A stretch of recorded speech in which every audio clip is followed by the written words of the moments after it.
ان آیات کریمہ کا جو پس منظر میں نے ترجمے سے پہلے عرض کیا، اس کی روشنی میں آیات کا مطلب بالکل واضح ہے۔ اگرچہ ان آیات کا بنیادی مفہوم سمجھنے کے لیے کسی مزید تشریح کی حاجت نہیں ہے، لیکن اللہ تبارک و تعالی نے ان آیات کریمہ میں جو مختلف ہدایات آئی ہیں ان کی تھوڑی سی تفصیل سمجھنا اس موقع پر بڑا ضروری معلوم ہوتا ہے۔ سب سے پہلے تو مسلمانوں کو خطاب کرتے ہوئے اللہ تبارک و تعالی نے یہ فرمایا کہ یا ایھا الذین آمنو، اے ایمان والو، اتقوا اللہ حق تقاتہ، یعنی اللہ کا ویسا ہی خوف رکھو جیسا خوف رکھنا اس کا حق ہے، یعنی تقوی کا حق ادا کرو۔ تقوی کی تشریح اس سے پہلے کئی مرتبہ کی جا چکی ہے، اور اس کا حاصل یہ ہے کہ انسان کے دل میں اللہ تبارک و تعالی کے سامنے جواب دہی کا احساس تازہ رہے، اور ہر قدم پر انسان اس بات کا خیال رکھے کہ مجھے ایک دن اپنے ہر قول و فعل کا اللہ تبارک و تعالی کے سامنے جواب دینا ہے، اور وہ مجھ سے اس کا حساب لے گا۔ اس احساس کا نام تقوی ہے۔ یہاں یہ فرمایا کہ تقوی ہی کافی نہیں، بلکہ جیسا تقوی کا حق ہے ویسا ادا کرو۔ کیا حق ہے؟ اس کی تفسیر حضرات مفسرین سے یہ مروی ہے کہ اللہ تبارک و تعالی کی مکمل اطاعت کی جائے اور اس کے کسی حکم کی نافرمانی نہ ہو۔ لیکن ایک انسان جو غلطیوں کا ایک پیکر ہوتا ہے، اس سے کبھی نہ کبھی غلطی بھی ہو جاتی ہے۔ اس لیے اس آیت کریمہ کے ساتھ اللہ تبارک و تعالی نے ایک دوسری جگہ پر اس کی تشریح بھی فرما دی ہے، واتقوا اللہ ما استطعتم، کہ اللہ کی سے اتنا ڈرو جتنا تمہاری استطاعت میں ہے، یعنی تقوی اپنی استطاعت کے مطابق اختیار کرو۔ فرمایا تھا کہ ایسا تقوی اختیار کرو جیسا تقوی کا حق ہے۔ اس کی تشریح دوسری آیت نے یہ کر دی کہ تم سے ہمارا مطالبہ اس حد تک ہے جس حد تک تم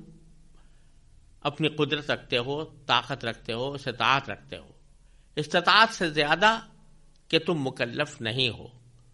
لہذا اگر کبھی کسی انسان سے بشری تقاضے سے کوئی غلطی ہو جائے اور پھر وہ اس پر شرمندہ بھی ہو، اللہ تبارک و تعالیٰ سے اس کی معافی بھی مانگے، تو یہ تقوی کے حق کے خلاف نہیں ہوگا۔ لہذا پہلی بات تو یہ فرمائی کہ تم تقوی اختیار کرو جیسا کہ تقوی کا حق ہے۔ پھر ساتھ فرمایا وَلَا تَمُوتُنَّ إِلَّا وَأَنْتُمْ مُسْلِمُونَ، اور خبردار تمہیں کسی اور حالت میں موت نہ آئے بلکہ اسی حالت میں آئے کہ تم مسلمان ہو، یا یہ کہہ سکتے ہیں کہ تم فرما بردار ہو، کیونکہ مسلمون کے معنی فرماندار ہونے کے بھی ہوتے ہیں۔ اب یہاں سوال یہ پیدا ہوتا ہے کہ موت تو انسان کے اختیار میں نہیں ہے، وہ تو کسی وقت بھی آ سکتی ہے، تو یہ فرمانا کہ تمہیں موت نہ آئے مگر اس حالت میں آئے کہ تم مسلمان ہو، اس کا کیا مطلب ہے؟ تو مطلب اس کا یہ ہے کہ تم اپنی طرف سے ہر وقت اللہ تبارک و تعالیٰ کی اطاعت اور فرما برداری کا عہد کیے رکھو، اور اس بات کا عزم اور ارادہ پختہ رکھو کہ مرتے دم تک میں اللہ تبارک و تعالیٰ کی اطاعت کروں گا۔ لہذا جب تمہارا یہ عزم پختہ ہوگا اور اسی عزم کے ساتھ تم زندگی گزار رہے ہوگے، تو جب بھی موت آئے گی تو وہ اسی حالت میں آئے گی کہ تم فرما بردار ہوگے اور فرما برداری کا عہد کیے ہوگے۔ یہ اللہ تبارک و تعالیٰ نے ایک اصولی ہدایت عطا فرمائی ہے کہ ہر غلطی سے بچنے کا واحد راستہ یہ ہے کہ دل میں تقوی ہو، یعنی اللہ تبارک و تعالیٰ کے سامنے جواب دہی کا احساس ہو، اس بات کا انسان کے دل میں شعور اور استحضار ہو کہ اللہ تبارک و تعالیٰ مجھے دیکھ رہا ہے۔ لہذا یہ جو واقعہ اس آیت کے سلسلے میں نے عرض کیا تھا، اس میں اچانک یہودیوں کے برانگیختہ کرنے سے مسلمانوں کے درمیان جو جنگ کا خطرہ پیدا ہو گیا تھا، اس کی وجہ بھی یہی تھی کہ اس وقت میں اچانک اللہ تبارک و تعالیٰ کے حضور حاضری کا احساس وقتی طور پر پیچھے چلا گیا، اور اس کی وجہ سے یہ صورتحال پیدا ہوئی۔ لہٰذا اللہ تعالیٰ نے پہلے اصولی ہدایت تو یہ دے دی کہ صرف اسی غلطی کا تدارک نہیں بلکہ ہر غلطی کا تدارک یہ ہے، اللہ تعالیٰ کے سامنے جواب دینے کا احساس تمہارے دل میں رہے۔ اس کے بعد اس خاص واقعے کی طرف اشارہ فرمایا گیا ہے جس میں مسلمانوں کے درمیان قبائلی بنیاد پر پھوٹ پڑنے کا اندیشہ پیدا ہو گیا تھا، اور اس کے تدارک کے لیے اللہ تبارک و تعالیٰ نے فرمایا کہ دشمن تو اس قسم کی کارروائیاں کرتے رہیں گے کہ تمہارے درمیان پھوٹ پڑ جائے، لیکن ان سازشوں سے بچنے کا واحد راستہ یہ ہے کہ وَاعْتَصِمُوا بِحَبْلِ اللَّهِ، کہ تم سب مل کر اللہ کی رسی کو مضبوطی سے تھام لو، وَلَا تَفَرَّقُوا، اور آپس میں پھوٹ نہ ڈالو۔ یہاں دو جملے ارشاد فرمائے گئے ہیں، ایک یہ کہ اللہ کی رسی کو مضبوطی سے تھام لو، سب مل کر مضبوطی سے تھام لو۔ یہاں جو لفظ استعمال فرمایا گیا ہے وہ حبل ہے، وَاعْتَصِمُوا بِحَبْلِ اللَّهِ۔ حبل کے معنی عربی زبان میں ایک تو رسی کے آتے ہیں، اور اس کے ایک معنی معاہدے کے بھی ہوتے ہیں، تو یہاں دونوں معنی مراد ہو سکتے ہیں کہ اللہ تبارک و تعالیٰ کے ساتھ تم نے جو معاہدہ کیا ہے، یعنی جب کلمہ لا الہ الا اللہ کہا اور اس کی گواہی دی تو تم نے اس بات کا معاہدہ کر لیا کہ اللہ تبارک و تعالیٰ کے سوا کوئی معبود نہیں، اور اللہ تعالیٰ کی رسی بھی یہ ہے کہ جو اللہ تبارک و تعالیٰ نے کلام نازل فرمایا، قرآن کریم نازل فرمایا، جیسا کہ حضرت عبداللہ ابن عباس رضی اللہ تعالیٰ عنہ سے مروی ہے کہ انہوں نے اللہ کی رسی کی تفسیر قرآن کریم سے کی ہے، کیونکہ یہ اوپر سے اللہ تبارک و تعالیٰ نے نازل فرمائی ہے، اس لیے نازل فرمائی ہے کہ تمام مسلمان اس قرآن کریم کو مضبوطی سے پکڑ لیں، اس لیے انہوں نے فرمایا هو حبل اللہ الممدود بین السماء والارض، کہ یہ وہ رسی ہے اللہ کی جو آسمان و زمین کے درمیان پھیلی ہوئی ہے، اس رسی کو مضبوطی سے تھام لو۔ اس سے اشارہ اس بات کی طرف فرمایا گیا ہے کہ دنیا میں انسانوں کے درمیان وحدت قائم کرنے کے جو مختلف طریقے رائج ہیں، کہ کبھی کوئی وحدت قائم کی جاتی ہے وطن کی بنیاد پر، کبھی قائم کی جاتی ہے رنگ اور نسل کی بنیاد پر، کبھی قائم کی جاتی ہے زبان کی بنیاد پر، کبھی قائم کی جاتی ہے قبیلوں کی بنیاد پر۔ حقیقت میں یہ جتنی بنیادیں ہیں یہ ایسی نہیں ہیں کہ جو انسانوں کو متحد رکھ سکیں۔ اگر کوئی بنیاد ایسی ہے جو واقعتاً متحد رکھ سکتی ہے تو وہ اللہ تبارک و تعالیٰ کا کلام ہے، کہ اگر اس بنیاد پر متفق ہو جائیں کہ ہم اللہ کے کلام کو، اللہ تعالیٰ کی نازل کی ہوئی کتاب کو اپنا مقتدا، اپنا پیشوا بنائیں گے، اور جو لوگ بھی اس کتاب کو ماننے والے ہوں گے وہ ایک وحدت کی لڑی میں پروئے جائیں گے، تو اس کے ذریعے وحدت قائم ہو سکتی ہے۔ لہذا تمہارے درمیان بیٹھ کر جو لوگ اوس اور خزرج کی لڑائیوں کا ذکر کر کے اور آپس کی دشمنیوں کا ذکر کر کے تمہیں آپس میں لڑانا چاہتے ہیں، وہ تمہیں اس اللہ کی رسی سے ہٹانا چاہتے ہیں، اور اسی معنی میں وہ تمام نعرے داخل ہیں جو مسلمانوں کے درمیان کسی بھی بنیاد پر، رنگ، نسل، زبان، وطن کی بنیاد پر مسلمانوں کو تقسیم کرنے کی کوشش کریں، بلکہ وحدت کا واحد راستہ اللہ نے بتایا کہ وَاعْتَصِمُوا بِحَبْلِ اللَّهِ، اللہ کی رسی کو سب مل کر مضبوطی سے تھامو، وَاعْتَصِمُوا بِحَبْلِ اللَّهِ جَمِيعًا وَلَا تَفَرَّقُوا، اور آپس میں پھوٹ نہ ڈالو۔ یعنی اللہ تبارک و تعالیٰ کی کتاب کو جب مضبوطی سے پکڑ لو گے تو پھر یہ جو قبائلی لڑائیاں ہیں، عداوتیں ہیں، یا رنگ و نسل کے اختلافات ہیں، یا وطن اور زبان کے اختلافات ہیں، یہ سب پیچھے رہ جائیں گے، اور پھر تم اللہ تبارک و تعالیٰ کی نازل کی ہوئی کتاب کی بنیاد پر متحد ہو جاؤ گے۔ تو اس میں اللہ تعالیٰ نے بتا دیا کہ وحدت جو دیر پا وحدت ہے اور جو وحدت کہ در حقیقت مسلمانوں کے درمیان اتحاد قائم کر سکتی ہے اور جو ان کو بلا وجہ کی لڑائیوں سے بچا سکتی ہے، وہ اللہ تبارک و تعالیٰ کی کتاب کی بنیاد پر ایک اتحاد قائم کرے۔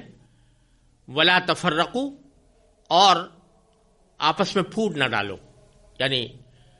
ان بنیادوں پر پھوٹ نہ ڈالو کہ جو قرآن کے علاوہ کسی اور بنیاد پر اتحاد قائم کر کے مسلمانوں میں تفریق پیدا کر سکتی ہوں۔ یہاں یہ بات بھی سمجھنے کی ہے کہ جب اللہ تبارک و تعالیٰ کی کتاب کو مضبوطی سے تھام لیا تو اس کے معنی یہ ہے کہ قرآن پر مکمل ایمان اور قرآن کریم کے احکام کی مکمل اطاعت پر سب لوگ متفق ہو گئے۔ اگر اس اتفاق کے ساتھ رہیں گے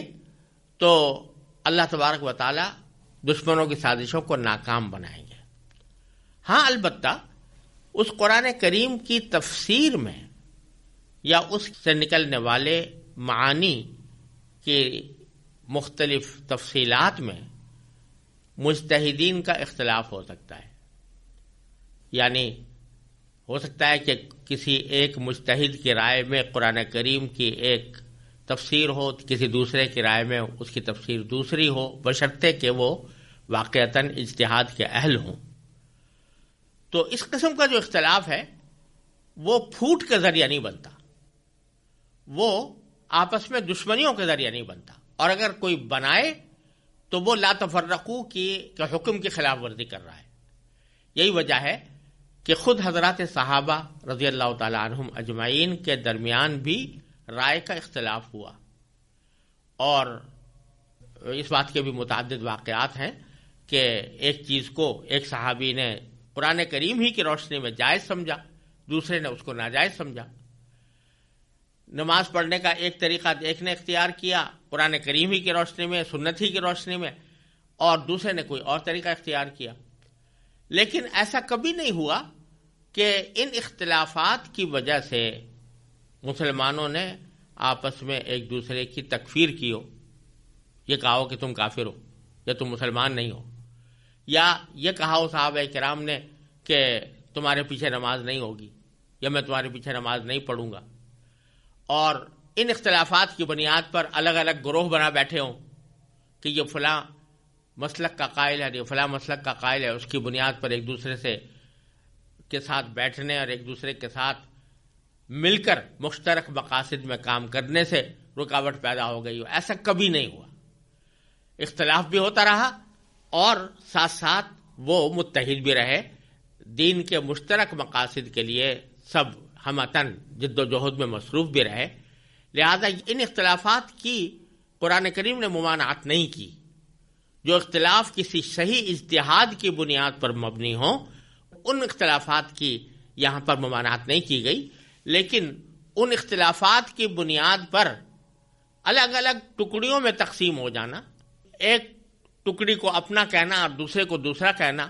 اور اس کے آپس میں سب و شتم یا ایک دوسرے کے اوپر تنقید میں طعن و تشنیع کا طریقہ اختیار کرنا اور الگ الگ فرقے بنا کر بیٹھ جانا، اس کو قرآن کریم نے تفرق سے تعبیر فرمایا ہے کہ اللہ کی رسی کو مضبوطی سے تھامو اور آپس میں پھوٹ نہ ڈالو۔ پھر آگے اللہ تبارک و تعالی نے اسی واقعے کے سلسلے میں جس میں مسلمانوں کے درمیان پھوٹ ڈالنے کی کوشش کی گئی تھی یاد دلایا کہ خدا کے بندو، اللہ تبارک و تعالی نے تم پر اتنا احسان فرمایا کہ تم آپس میں ایک دوسرے کے دشمن تھے۔ وَاذْكُرُوا نِعْمَتَ اللَّهِ عَلَيْكُمْ، اور اللہ نے تم پر جو انعام کیا ہے اسے یاد رکھو کہ ایک وقت تھا جب تم ایک دوسرے کے دشمن تھے۔ اذ کنتم اعداء، جب تم آپس میں ایک دوسرے کے دشمن تھے۔ فألف بین قلوبکم، پھر اللہ نے تمہارے دلوں کو جوڑ دیا۔ فاصبحتم بنعمتہ اخوانا،